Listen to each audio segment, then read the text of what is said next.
ꯃꯌꯥꯝꯕꯨ ꯈꯨꯔꯨꯝꯖꯔꯤ ngasi Manipuri mapi mayek online class ki tara manga shuba tangkak tara manga shuba tangkak asida mayamda aina khudol jagani mapi mayek ta chitap mayek tapsallaga thokadaba khonthok hajik mayamgi mamangda aina tawjadoriba class asi mayamna pukning changna yengbiu maramdi asigi class asi pukning changna yengbiragadi maite mayek iba amasum paba amasum iba amasum paba animakshu jamna phajana namgani habasi egi achet pathajabani aina tara manga shuba tangkak yorokpa asida aina takchakhiba matungina kayamna mayamna nambirage haibagi tamakta aina hajik wahang hangba haujara agani maram asina aigi episode khudingi wahang hangba haujaragani aduga loina aigi YouTube channel hairol bidi da upload toba haujaragani maram asina mayamna aigi YouTube channel hairol bidi adubu subscribe tobiu share tobiu like tobiu hajik miyamgi mamangda aina chaitap mayek tappaga thokadaba khonthok adu ei board ina mayamda aina jenghanjarakke asida aina hygienic badi aikhogi Manipuri mapi mayek kunga taret shurabashu mapi mayek khara aikhoi asigi khonthok ashi sijanaba chaitap asi sijanaba jade haibadi nahanmuki class tana y asigi siga aikhoi chaitap mayek sijanaba si ai ngasi phauda ujadri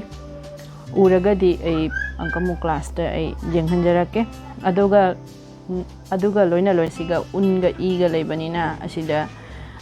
atiyagi khonthok sisu loina thokpa jade aduga asida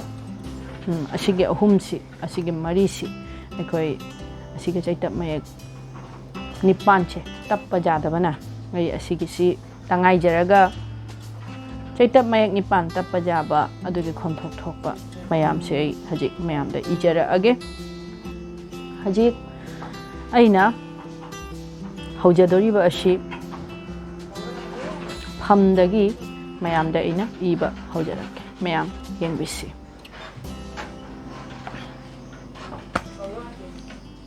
mapi mayek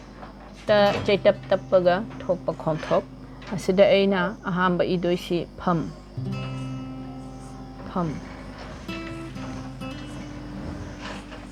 siga mapi mayek tappaga siga atap tapsalla kari oi inap etnap tapsallaga kari oi adui makhadagi inap tapsallaga kari oi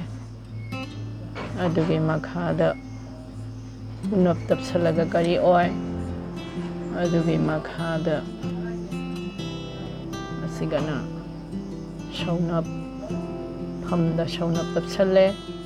asigana chainap tapsalle asigana otnap tapsalle asiga nungni asi otnap hana oidoi otnap tapsalle adugi makhada nung asin ei ijara age sigi khonthoksi asina pha asina phe asina phi asina asiga ina hana hajagi duni asigi se khoi digai karsu oi rashai karsu oi banglada asi animakta sijana bada adui makha fu sisu rashau karsu oi dirghau karsu oi sina sijana bada adugi makhada phau adugi makhada phei adugi makhada pho adugi makhada phang asini ꯑꯁꯤꯒꯤ ꯃꯈꯥꯗ ꯑꯩꯅ ꯒꯣꯛꯇ ꯆꯤꯛꯆꯈ꯭ꯔꯒꯦ ꯒꯣꯛ ꯑꯁꯤꯒꯤ ꯒꯣꯛꯁꯤꯅ ꯑꯃꯨꯛ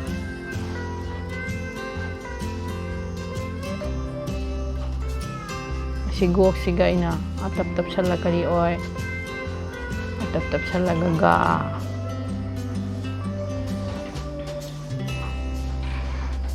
ꯒꯣꯛꯇ eight ꯇꯞ ꯇꯞꯁꯜꯂꯒ ꯀꯔꯤ ꯑꯣꯏ ꯒꯣꯛꯇ इनप तपसलगा करी ओय गोक्ता तपसल करी ओय गोक्ता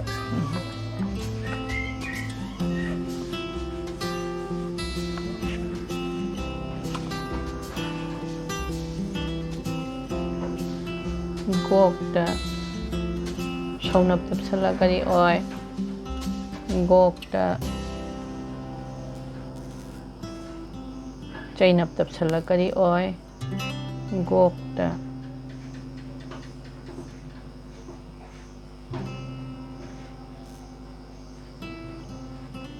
दुगा गोक्ता नुंग तपसलगा करी ओय हाइबसी मैम यंगबिरसी असिगा गा लेरे अदुई मखा गे अदुई मखा गी अदुगी मखादा गु अदुगी मखादा गौ अदुगी मखादा गै अदुगी मखादा गो अदुगी मखादा गंग असिं गोक गा गे गी गु गौ गे गो गंग असिं असिगे अनिसिगे मखादा अइना हजिक इजादोरिबा शि झम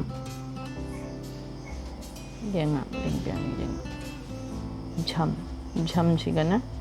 असिगा सुसुम हानागिदुनी झम असिगा अटप टप छलगा झा सुमाइना तमना असिगा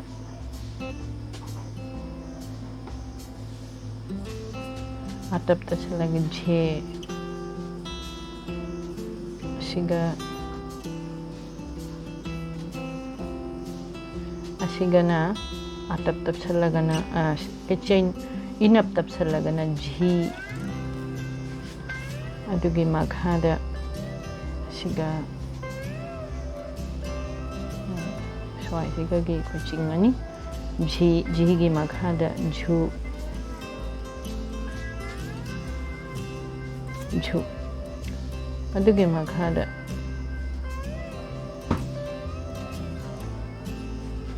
झू अदुगे मखादा झौ झौ अदुगे मखादा झौ लोरगा झै अदुगे मखादा झै दुई मखादा झौ झै झो सिगा खोय झो अदुगे मखादा सिगा सुमाइना तोरगा झंग अशी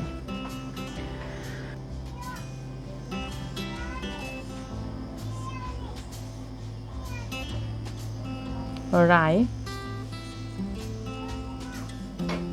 राय रा अतप नपसलगा सिगा रा अदुगी मखादा सिदा अतप नपसलगा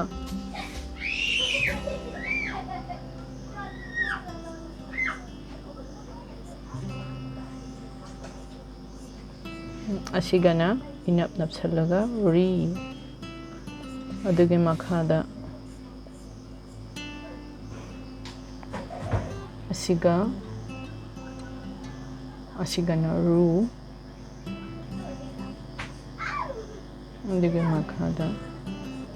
असिगा रू रूगी मखादा शौनप तपसलगा रौ अदुगी मखादा Rogi makhada Ray. Ray.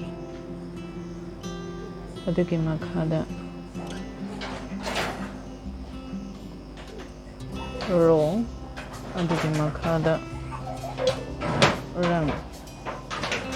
Ra, Re, Ri, Ru, Ro, Re, Ro,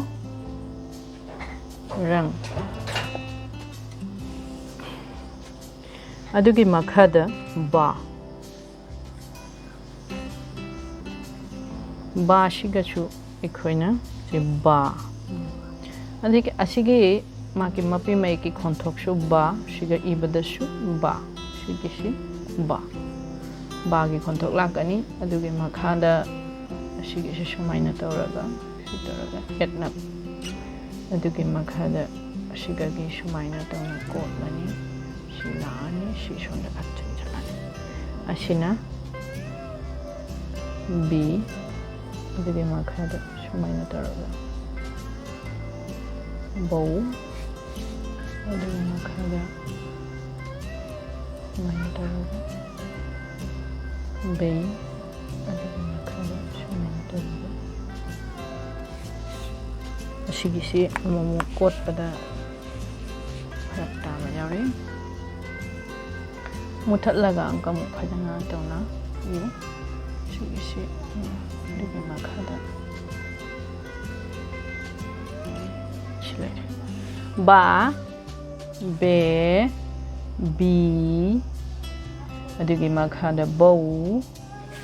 adugi makhada bay adugi makhada bo adugi makhada bang asini ba be bi bu jahodresta bu shi ekhoi siga jahodre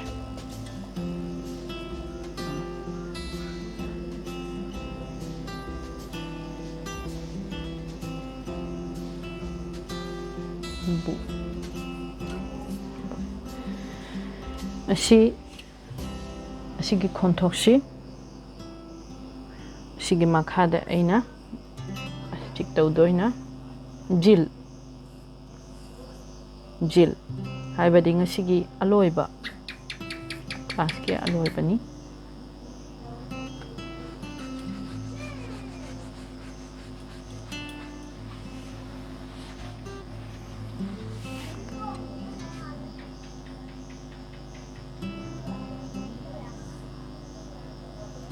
jil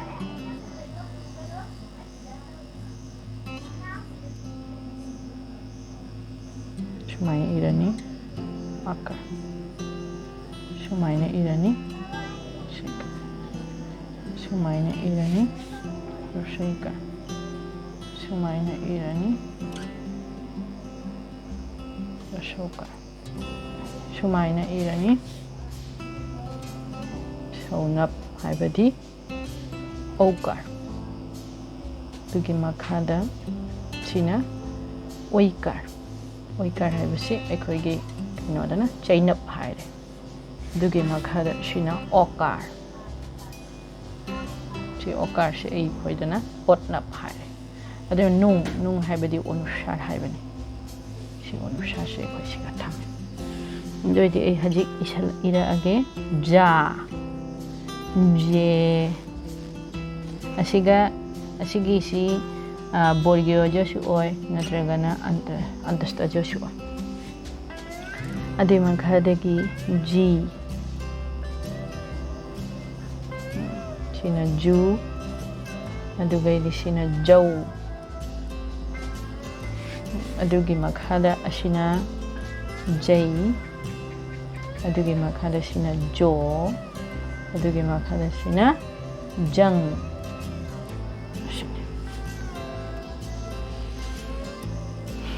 si miyamna yengbiru asigi sine masi aina takchagadoriba mayamda aina takchariba asigi